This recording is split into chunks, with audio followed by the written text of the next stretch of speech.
Hi. So the Wimbledon Championship is going to start this Monday, that is 30th of June, and we will be having the finals on the 13th of July. The big news from Wimbledon is that the draw has been made and announced, and it's a really interesting draw because it is throwing upon some really fantastic matchups, potential matchups. We can expect that, and I will share it with you, some of the interesting matchups. World number one Yannick Sinner is going to start the campaign against his fellow countryman Luca Nardi in the first round, and if he survives till the quarterfinal, his quarterfinal opponent would be fellow countryman Musetti, who was last year's semi-finalist at Wimbledon. And you know what a great player Musetti is and what a great form he is in. So Sinner can expect a bloody tough fight in the quarterfinal, and if he survives that, then he will bump into the legend, that is Novak Djokovic, in the semi-final. The 7-time Grand Slam champion has been seeded 6th at Wimbledon, and he finds himself in the same half as Sinner, and you can expect what a great semi-final it will be if both of them reach the semi-final.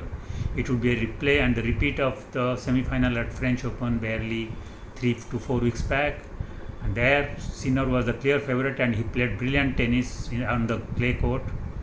But then at Wimbledon and at grass, you will always feel that Djokovic would be the favorite because he will have a little edge over Sinner. So it will be quite an interesting and a really epic semi-final if both of them reach. So Sinner has to manage to beat Djokovic if he has to reach the final of Wimbledon and attempt his first attempt. He has to make his first attempt at winning the Wimbledon crown. Now let's come to the defending champion Alcaraz.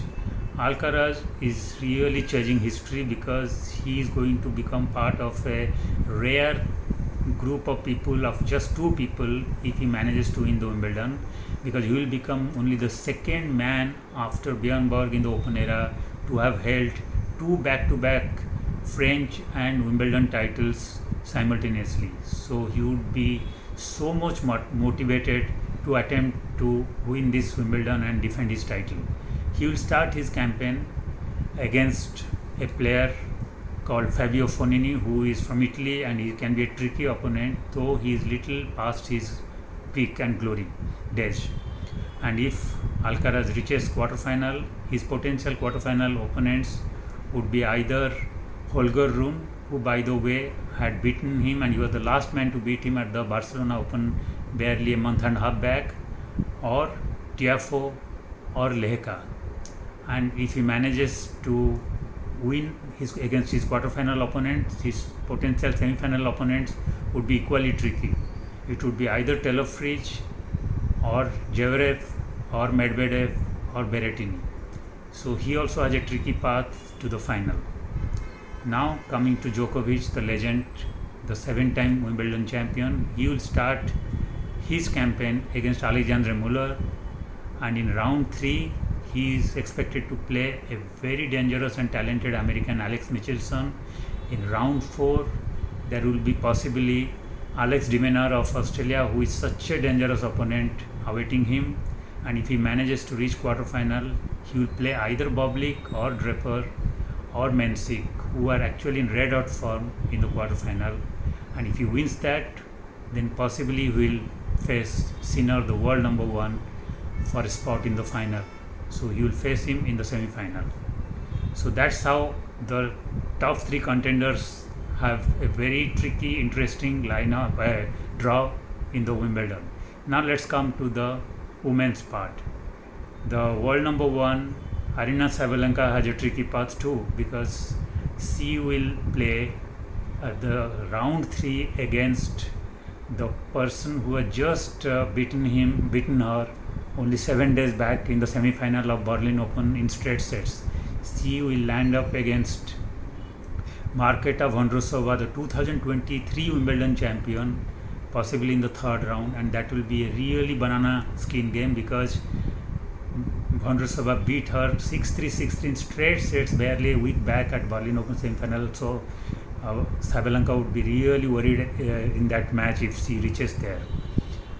And in the quarterfinal, She will potentially have Madison Key awaiting her, and Madison Key is the same person who had beaten her in the Australian Open and broke her heart and prevented her from winning a hat-trick of Australian Opens, because in the final she was the person who beat Sabalenka, and she most probably would be awaiting her Sabalenka in the quarterfinal. And if Sabalenka manages to beat her in the semi-final, she will also have Jasmine Paolini, who is a really talented player and who is also doing so consistently well.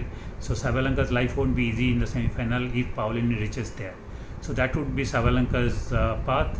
And let's come to now the defending champion, Barbora Krejcikova. She has only got a seeding of 17 because she has not done anything of note after winning that Wimbledon last year. She has had a dip. So she will have a very tricky start. She will play against Alex Sela, the really dangerous, talented teenage sensation from Philippines, in the first round. So she has to first survive there to then see where she can go and how far she can go. So yes, it's a very interesting draw in the Wimbledon, and it is throwing up on some really interesting battles in the earlier rounds right up to the final. So let us see how it plays out, how the big boys and the girls fare and how the underdogs fare.